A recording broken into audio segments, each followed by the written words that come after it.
ಪ್ರಿಯ ವೀಕ್ಷಕರೇ, Royson creations YouTube ಚಾನಲ್ಗೆ ನಿಮಗೆ ಸ್ವಾಗತ. ಇಂದಿನ ಈ ವಿಡಿಯೋದಲ್ಲಿ 10ನೇ ತರಗತಿಯ ತೃತೀಯ ಭಾಷೆ ಹಿಂದಿ ವಿಷಯದ ಅರ್ಧವಾರ್ಷಿಕ ಪರೀಕ್ಷೆಯ ಪ್ರಶ್ನೆ ಪತ್ರಿಕೆಯ ಕೀ ಉತ್ತರಗಳನ್ನು ನಾವು ನೋಡೋಣ. ಅಂದರೆ ಇಂದು ನಡೆದಂತಹ ನಿಮ್ಮ ಎಕ್ಸಾಮ್ ಆಗಿರ್ತದೆ ಮಕ್ಕಳ. ಹಾಗಾಗಿ ಒಂದು ಬಾರಿ ಕೀ ಆನ್ಸರ್ಸನ್ನು ಚೆಕ್ ಮಾಡಿಕೊಂಡು ಸರಿ ಇದೆಯಾ ಅಂತ ಹೇಳಿ ಕ್ರಾಸ್ ಚೆಕ್ ಮಾಡ್ಕೊಳ್ಳಿ ಅಂತ ಹೇಳ್ತಾ ವಿಡಿಯೋನ ಪ್ರಾರಂಭಿಸ್ತಾ ಇದ್ದೀವಿ.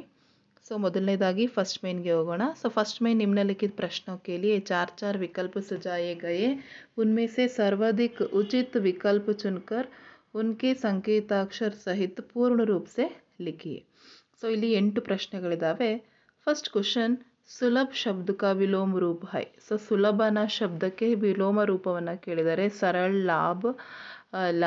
ಲಾಭ್ಯ ಮತ್ತು ದುರ್ಲಭ ಅಂತ ಇದೆ. ಹಾಗಾಗಿ ಅಪೋಸಿಟ್ ವರ್ಡ್ ದುರ್ಲಭ ಆಗಿರ್ತದೆ. ಹಾಗಾಗಿ option D is the right answer. Next second question, ನಿಮ್ನಲಿಖಿತ್ ಮೇ ಸೆ ಪುಲ್ಲಿಂಗ ಶಬ್ದ ಹೈ. ಸೊ ಕೊಟ್ಟರದ್ರಲ್ಲಿ ಪುಲ್ಲಿಂಗ ಶಬ್ದ ಕೇಳಿದ್ದಾರೆ. ಶ್ರೀಮತಿ, ಜನನಿ, ಕವಿ, ಪತ್ನಿ ಅಂತ ಇದೆ. ಸೊ ಶ್ರೀಮತಿ, ಜನನಿ, ಪತ್ನಿ ಸ್ತ್ರೀಲಿಂಗ, ಪುಲ್ಲಿಂಗ ಬಂದು ಕವಿ ಆಗಿರ್ತದೆ. ಹಾಗಾಗಿ option C is the right answer. Third question, ನಿಮ್ನಲಿಖಿತ್ ಮೇ ಸೆ ಬಹುವಚನ್ ಶಬ್ದ ಹೈ. ಸೊ ಕೊಟ್ಟರದ್ರಲ್ಲಿ ಬಹುವಚನ ಶಬ್ದ ಕೇಳಿದ್ದಾರೆ. ರೂಪಾಯಿ, ದುಕಾನ್, ಆಂಕ್, ರಾಸ್ತಾ ಅಂತ ಇದೆ. ಸೊ ರೂಪಾಯಿ ಏನದು ಬಹುವಚನಕ್ಕೆ ಬರ್ತದೆ, ಉಳಿದವೆಲ್ಲ ಏಕವಚನ. ಸೊ ಹಾಗಾಗಿ A is the right answer. Next fourth question, ಸುನ್ನ ಶಬ್ದ का प्रथम प्रेरणार्थक क्रिय रूप है. ಸುನ್ನಾಗೆ ಪ್ರಥಮ ಪ್ರೇರಣಾರ್ಥಕ ಸುನಾನ ಆಗ್ತದೆ. ಹಾಗಾಗಿ ಆಪ್ಷನ್ ಬಿ ನಲ್ಲಿರುವಂತಹ ಆನ್ಸರ್ ಕರೆಕ್ಟ್ ಆಗಿದೆ. ಐದನೇ ಕ್ವಶನ್, ಸುವಿಧಾನುಸಾರ ಶಬ್ದ का समास है. ಸೊ ಸುವಿಧಾನುಸಾರ ಅಂತ ಹೇಳಿದರೆ ಅದರಲ್ಲಿ ತತ್ಪುರುಷ ಸಮಾಸ ಇರುವಂತಹದ್ದು. ಹಾಗಾಗಿ option D is the right answer. Sixth question, Swagath ಶಬ್ದ ಮೇ ಸಂಧಿ ಹೈ. ಸೊ ಸ್ವಾಗತನ ಪದದಲ್ಲಿರುವಂತಹ ಸಂಧಿ ಕೇಳಿದರೆ. ಸೊ ಇಲ್ಲಿ 4 ಸಂಧಿ ಕೊಟ್ಟಿದ್ದಾರೆ. ಗುಣಸಂಧಿ, ಎಣ್ಸಂಧಿ, ದೀರ್ಘ ಸಂಧಿ, ಅಯಾದಿ ಸಂಧಿ. ಸೊ ಅದು ಅಯಾದಿ ಸಂಧಿಗೆ ಬರುವಂಥದ್ದು. ಹಾಗಾಗಿ option D is the right answer. Seventh question, ಘರ್ ಮೇ ಕೌನ್ ಹೈ.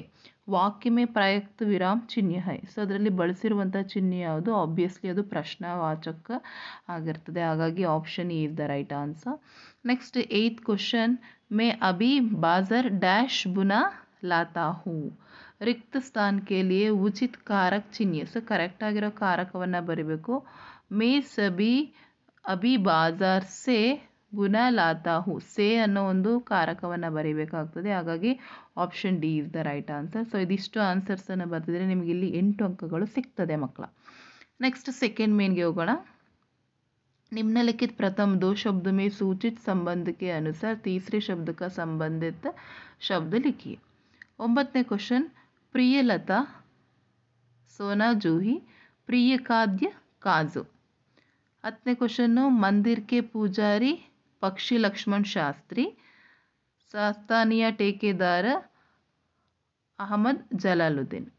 नेक्स्ट 11th क्वेश्चन, बीक अहीर, वर्म डाकुर. 12ನೇ क्वेश्चन, पानी की तुलान बुराई से, दूध की तुलान सच्चाई से. सो नेक्स्ट थर्ड में निम्नलिखित प्रश्नों के उत्तर एक वाक्य में पूर्ण लिखिए. सो 4 क्वेश्चंस ಇದೆ. 13ನೇ क्वेश्चन, स्वागत समिति के मंत्री किसको डांटने लगे. सो स्वागत समिति के मंत्री ಕಾರ್ಯಕರ್ತಕ್ಕೆ डांटने लगे. ಸೊ ಹಾಗಾಗಿ ಕಾರ್ಯಕರ್ತ ಅಂತ ಹೇಳಿ ಬರೆದಿದ್ರೆ 1 ಅಂಕ ಸಿಗುತ್ತೆ. 14th क्वेश्चन, नर किन किन को एक समान लांग सकता है. नदी, सागर, गिरे, सरिता, गिरे, सिंधु. ಸೊ ಇದಿಷ್ಟು ಅದಕ್ಕೆ ಆನ್ಸರ್. ನೆಕ್ಸ್ಟ್ 15ನೇ ಕ್ವಶನ್, ಅಬ್ದುಲ್ ಕಲಾಂ ಜಿ ಕೆ ಪುಶ್ತೈನಿ ಘರ್ ಕೈಸ್ತಾ. ಅಬ್ದುಲ್ ಕಲಾಂ ಕಿ पुस्तैनी घर पक्का और बड़ा था. 16th क्वेश्चन, मातृभूमि को हमारों की जननी क्यों कहा गया है. सो गांधी, बुद्ध और राम को जन्म. ಸೊ ಇದಿಷ್ಟನ್ನ ಆನ್ಸರ್ ಬರೆದ್ರೆ ನಿಮಗೆ ಸಾಕು ಮಕ್ಕಳ. ನೆಕ್ಸ್ಟ್ 4th ಮೇನಿಗೆ ಬಂದರೆ 2 ಅಂಕದ ಕ್ವಶನ್ಸು ಈಸಿ ಇದ್ದಾವೆ. ದುಕಾನ್ದಾರ್ನೆ ಲೇಖಕ್ ಸೆ ಕ್ಯಾ ಕಹಾ ಇದೆ. ಲೇಖಕ್ ನೆ ಗಿಲ್ಲು ಕೆ ಪ್ರಾಣ್ ಕೈಸೆ ಬಚಾಯೆ. ಬಸಂತ್ ರಾಜಕಿಶೋರ್ ಸೆ पास क्यों नहीं लौटा, ई गवर्नेंस का परिचय दीजिए, कवि भारत माँ से क्या निवेदन करता है, दिनकर जी के अनुसार मानव का सही परिचय क्या है, सौरमंडल की शनि ग्रह का स्थान क्या है और शनि का वायुमंडल में किन किन ಗ್ಯಾಸೋं से बना. ಸೊ ಈಸಿ ಇರೋಂಥ ಕ್ವಶನ್ಸ್ ಆ್ಯಂಡ್ ಕೆಲವಷ್ಟು ಕ್ವಶನ್ಸ್ ರಿಪೀಟ್ ಆಗಿದೆ. शास्त्र में सत्य बोलने का तारीख कैसे समझाया गया है, अथवा प्रकृति संरक्षण के संबंध से ಸಲಾಂ ಕೆ ಕ್ಯಾ ವಿಚಾರ ಹೈ. ಸೊ ಇವೆಲ್ಲ 2 ಅಂಕದ ಕ್ವಶನ್ಸ್ಗಳು ತುಂಬ ರಿಪೀಟ್ ಆಗಿದೆ. ಈವನ್ 3 ಅಂಕದ ಪ್ರಶ್ನೆಗಳನ್ನು ಸಹ ನೀವು ಅಟೆಂಡ್ ಮಾಡಿರ್ತೀರ. ಸೊ ಅದರಲ್ಲಿ ನಿಮಗೆ ಭಾವಾರ್ಥ ಅದೇ ಬಂದಿದೆ ಮಕ್ಕಳ, ಹೇಳಿದ್ದೇ ಬಂದಿದೆ. ಮುಖಿಯ ಮುಕ್ಸೆ ಚಾಯೆ ಖಾನಾ ಪಾನಾ ಕೋ ಏಕ್ ಪಾಲೈ ಪೋಸೈ ಸಕಲ್ ಅಂಗ ತುಳಸಿ ಸಹಿತ ವಿವೇಕ. नेक्स्ट 33 क्वेश्चन, गद्यांश का अनुवाद कन्नड़ या अंग्रेजी का कीजिए. घर आकर लिफाफ जो का क्यों रखा, रात को सेब या कोई फल खाने का खाद्य नहीं है, फल खाने का समय तो प्रातः काल है. ಮನೆಗೆ ಬಂದು ಕಾಗದದ ಚೀಲವನ್ನು ಹೇಗೆ ತಂದನೋ ಹಾಗೇ ಇಟ್ಟನು, ರಾತ್ರಿ ವೇಳೆ ಸೇಬು ಅಥವಾ ಇತರೆ ಹಣ್ಣುಗಳನ್ನು ತಿನ್ನುವ ಕಾಯ್ದೆ ಇಲ್ಲ, ಹಣ್ಣುಗಳನ್ನು ತಿನ್ನುವ ಸಮಯ ಬೆಳಗ್ಗೆಯಾಗಿದೆ. ಸೊ ಇದು ಅದರ ಅರ್ಥವಾಗಿದೆ ಮಕ್ಕಳ. ಸೊ ನೀವು ಕನ್ನಡದಲ್ಲಾದರೂ ಬರಿಬೋದು ಅಥವಾ ಇಂಗ್ಲೀಷಲ್ಲಾದರೂ ಬರಿಬೋದು. ಸೊ ನೆಕ್ಸ್ಟ್ ನಿಮಗೆ 34ನೇ ಕ್ವಶನ್, ಇಲ್ಲಿ 4 ಅಂಕದ ಕ್ವಶನ್ಸ್ थे. इंटरनेट से मानव की जीवन शैली में क्रांतिकारी परिवर्तन हुआ है, कैसे बताइए, ಅಥವಾ ಸೋಷಲ್ ನೆಟ್ವರ್ಕಿಂಗ್ ಬಾರೆ में आप क्या जानते हैं. ಸೊ ಇದು ಈಸಿ ಆಗಿರೋ ಕ್ವಶನ್ ಮಕ್ಕಳು ಅಟೆಂಡ್ ಮಾಡಿರ್ತೀರ. ನಾನು ಕಂಪ್ಲೀಟ್ ಕೀ ಆನ್ಸರ್ಸನ್ನು PDF ಅಲ್ಲಿ ಕೊಟ್ಟಿರ್ತೀನಿ. ಸೊ ನೀವು ಹೋಗಿ ಅಲ್ಲಿ ಡೌನ್ಲೋಡ್ ಮಾಡಿಕೊಂಡು ಇನ್ನೊಂದು ಸರಿ ಬೇಕಾದರೆ ಕ್ರಾಸ್ ಚೆಕ್ ಮಾಡ್ಕೊಳ್ಳಿ. ಸೊ PDF ಅನ್ನು ನೋಡಿ. ನೆಕ್ಸ್ಟ್ ನಿಮ್ನಲಿಖಿತ ಪದ್ಯಾಂಶ का पूर्ण कीजिए ಕೇಳಿದರೆ, ದಯಾ ಧರ್ಮ का मूल है, पाप मूल अभिमान, तुलसी दया चिड़िया जब लगा गट में प्राण. ನೆಕ್ಸ್ಟ್ ಗದ್ಯಾಂಶ ನೋಡಿ ಮಕ್ಕಳ, ಈಗ ಕರೆಕ್ಟಾಗಿ ಆನ್ಸರ್ ನಿಮಗೆ ಹೇಳ್ತಾ ಹೋಗ್ತೀನಿ. First question, major Dhyan Chand का जन्म कब हुआ. ನೋಡಿ ಇಲ್ಲೇ ಇದೆ. ಫಸ್ಟ್ನೇ ಕ್ವಶನ್ ನೋಡಿದೆ, ಉನ್ಕಾ ಜನ್ಮ 29 ಆಗಸ್ಟ್ 1905 को हुआ था. ಸೊ ಇದಿಷ್ಟು ಮೊದಲನೇ ಕ್ವಶನ್ಗೆ ಇಷ್ಟು ಬರೆದ್ರೆ ಸಾಕು. ಸೆಕೆಂಡ್, ಉನ್ಹೇ ಹಾಕಿ ಕಾ ಜಾದೂಗಾರ್ ಕ್ಯೂ ಕಹಾ ಜಾತಾ ಹೈ. ಸೊ ಇಲ್ಲಿ ಸೆಕೆಂಡ್ ಇದಿಲ್ಲೇ ನೋಡಿ, ಉನ್ಕೆ ಕೇಲ್ ಮೇ ऐसी जादूगारी थी कि गेंद माने उनकी डांकी स्टिक से चिपकी रही थी. सो इदिಷ್ಟು आंसर. नेक्स्ट, उनका जन्मदिन किस रूप में मनाया जाता है. सो ನೋಡಿ ಅದು ಸಹ ಇಲ್ಲಿದೆ ಮಕ್ಕಳ ನಿಮಗೆ.